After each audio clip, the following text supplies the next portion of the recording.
तो इंटरवल के पहले हम लोग रुके थे एकल वीडियो के बाद। तो अब आपके सामने आएंगे एक ऐसे इंसान जो जब स्टेज पे आते हैं तो ऐसा लगता है कि सारे लोग उन पे चिपक जाते हैं। वो आपके साथ कुछ हंसी मजाक करेंगे। It is my privilege to introduce to all of you Shri Pritesh Srivastava.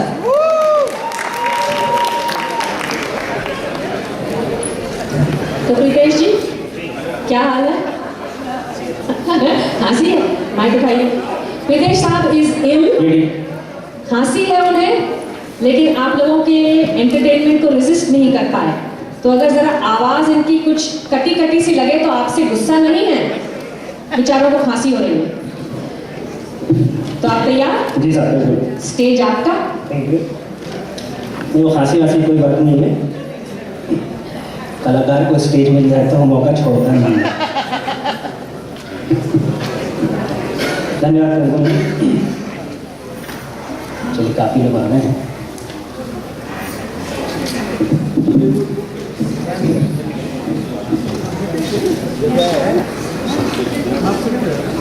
अपना गम लेके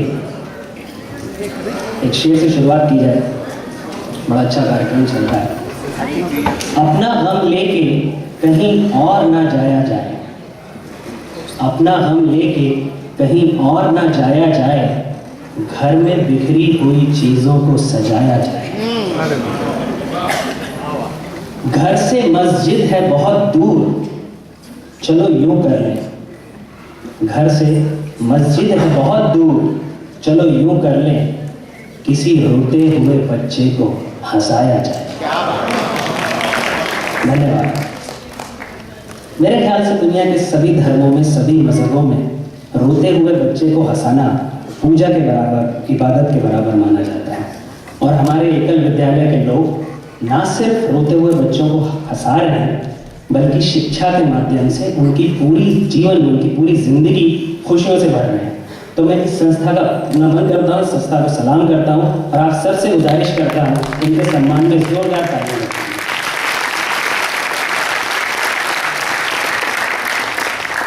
देखिए, ताली बजाते रहने से क्या फायदा रहेगा? कई फायदे होते हैं ताली बजाने के।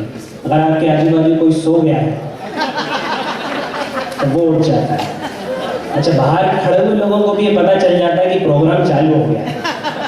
मुझे यहाँ बुलाया इसलिए गया है आज कि विदेश कुछ ऐसा करो जिससे बाहर के लोग अंदर आ जाए। ये सब बड़ा मुश्किल काम है, क्योंकि हिंदुस्तानी आदमी के लिए खाना जल्दी खा लेना लगभग असंभव सा काम है। देखिए, दुनिया में लोग बात जीने के लिए खाते हैं, हम लोग खाने के लिए जीते हैं। तो ये गनीमत है कि सिर्फ खाने का इंतजाम है, स्कूल की वजह से पीने पिलाने का इंतजाम नहीं है। नहीं तो कुछ लोग बाहर ही खड़े रहते हैं, वही हैप्पी हो जाते हैं लोग। अच्छा, ये बात अलग है कि ये कुछ लोग कार्यक्रम की इतनी तारीफ करते हैं कि बाकी सब मिलकर भी नहीं कर पाते। बहुत बढ़िया प्रोग्राम किया साहब हमने, बाय गॉड कसम से ऐसा प्रोग्राम देखा नहीं आज तक।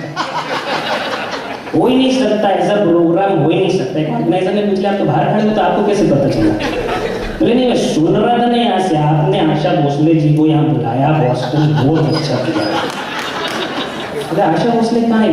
बोलो गाने थे ना आशा जी ने। बोलो तो मीना जी गा रहे थे। बोले तो मीना जी के आशा जी से कम है क्या आपने?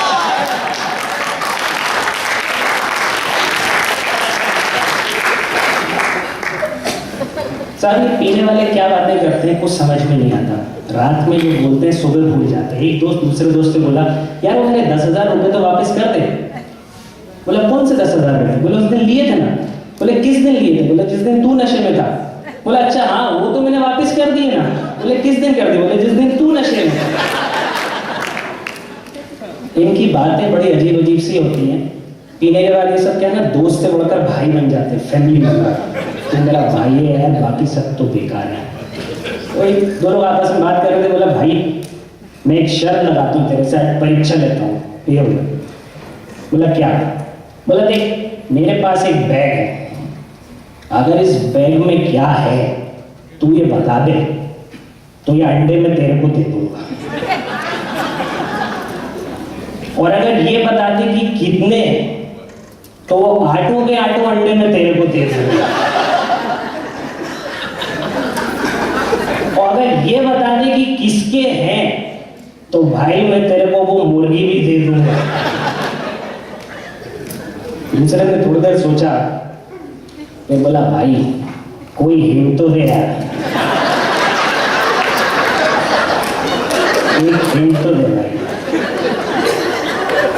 ये जो पीने पिलाने वाले हैं, उनकी जब भी बात करता हूँ तो मुझे अपने एक दोस्त की याद आती है। हमारे हिंदुस्तान में मोहल्ले में रहते थे। उनका नाम उनके घर वालों ने जैसा होता है बड़े सम्मान के साथ सोच समझ के रखा, दुष्यंत कुमार। लेकिन हमारे यहाँ की ये परंपरा है अपने घर की कि माँ बाप तो अच्छा सोच समझ के नाम रख देते हैं, लेकिन दोस्त यार उसके चाल चलन देखकर उसका सही नाम रखते हैं। तो हम दोस्तों ने उसका नाम रखा नशीला। अब आप समझ गए मैं किस चाल चलन की बात कर रहा था। तो जो नशीले साहब इन्होंने कॉलेज से ही अपने रंगन दिखाने शुरू कर दिए थे। एक बार कॉलेज में पी पा के घर लौटे होंगे, पिताजी आए और डर के मारे घर जैसे ही पहुंचे इन्होंने एक बड़ी सी किताब निकाली और जोर जोर से पढ़ने लग गए। अब पिताजी कमरे में घुसे, बोले नालायक आज तू फिर पी कर आया? बोले नहीं पिताजी मैं नहीं पी कर आया। झूठ मत बोल, पी कर आया? नहीं पिताजी मैं नहीं पी कर आया। तो इतनी देर से मेरा सूटकेस खोल के क्या बड़बड़ा रहा है?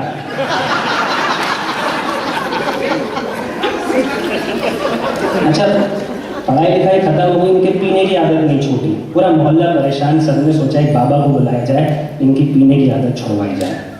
तो इनको ढूंढा गया, बाबा तो आ गए, इनको ढूंढा गया, गहरे गड्ढे में बैठे हुए थे। हमने नशे भाई क्या कर रहे हो गहरे गड्ढे? बोला डीप थिंकिंग। हमने डीप थिंकिंग छोड़ा, एक बाबा आए हैं, वो दारू छुड़वा देते हैं, आ जाओ। बोले पक्का छुड़वा देते हैं? हाँ बिल्कुल छुड़वा देते हैं। गए साहब? बोले बाबा नमस्ते। बोले प्रणाम बेटा प्रणाम। बाबा सुना है आप दारू छुड़वा देते हो? बोले हाँ बेटा बोलो छुड़वा दो। बाबा मेरा ये ट्रक दारू पुलिस ने पकड़ के रखा हुआ है।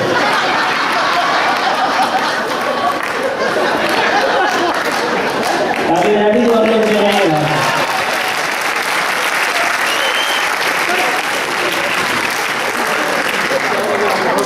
ये हालत है साहब। अच्छा क्या हुआ? बाबा अभी गुस्से में बोले आज तुम तुझे छुड़वा कर ही रहूंगा। बोले देख मैं तुझे ज्ञान देता हूँ। उन्होंने बोला बैठ जा। उन्होंने 2 गिलास मंगवाए, सामने रखे, एक में पानी भर दिया, एक में दारू भर दी। फिर कीड़े मंगवाए, थोड़े कीड़े पानी वाले गिलास में, थोड़े कीड़े दारू वाले गिलास में। अब पानी वाले कीड़े तैर तार के बाहर आ गए, दारू वाले वही मर गए। बोले सोच बेटा कुछ ज्ञान मिला? बोले बाबा फूल समझ में आ गया, अब फूल ज्ञान मिल गया। बोले क्या? बोले दारू पीने से पेट के कीड़े मर जाते हैं। बाबा भी इस दिन घूम में बैठे थे। बोला मैं दूसरी तरीके से समझाता हूँ। एक दिया मंगवाया, उसमें ज्योति लगाई, तेल डाला, माचिस बुलाई। बोला सोच फिलॉसफी तेरे को समझाता हूँ। माचिस जलाई, आग लगा दी। बोले सोच बेटा सोच, ये ज्योति आई कहाँ से? नशे वाले ने थोड़ी देर सोचा, उसके बाद फूंक मार के दिया बुझा दिया। बोला बाबा आप सोचोगे ये ज्योति गई कहाँ?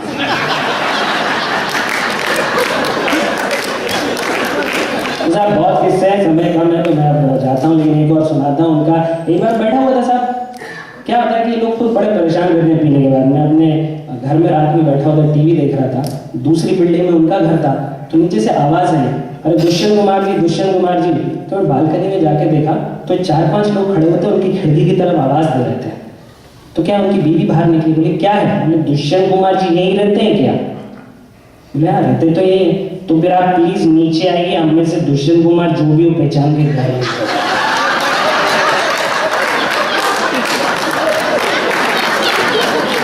तो साहब ऐसा है कि ये पीने पिलाने का माहौल चलता रहेगा, कार्यक्रम आगे बढ़ाना है। मुझे लगता है कि आज इस ऑडिटोरियम में हम सब जो है वो नशे में हैं।